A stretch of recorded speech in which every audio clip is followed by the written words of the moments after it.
Assalomu alaykum hammaga. Biz yangi devor mebel dushovoyni qo'yib qo'yishgan.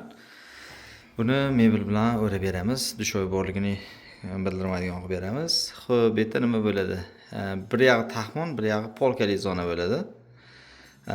Chortog'i Baliq ko'liga kelganmiz. O'sha Baliq ko'li to'g'risida ishlayapmiz. Sekin ko'rsatib boraveramiz. Devor mebelimizni korpusi tayyor bo'ldi.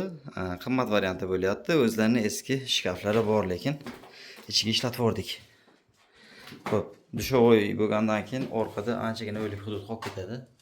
Taxminan 60 sm orqada shundoq qolib ketgan, etga o'tib ham hech narsa qilib bo'lmaydi. Xo'p, eshiklarni qo'ysak tayyor bo'ladi. Sekin ko'rsatib boraveramiz. Yo'limiz tayyor bo'ldi.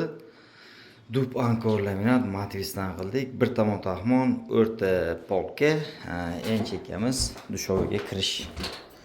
Dushovoyga kiriladi, joy bor. Shoy bemalol ishlatsa bo'laveradi. Boshqa vakuumli. Xo'p, ichlariga o'zlarining eski displeylarini ishlatganmiz, polkalariga.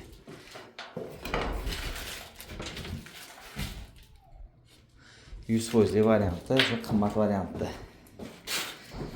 5 million so'mga o'zlarining displeylar ishlaganligi uchun 5 million so'mga mana shu holati tayyor bo'ldi. Qanaqa chiqibdi? Fikr mulohazalari kommentariyada kutib qolamiz.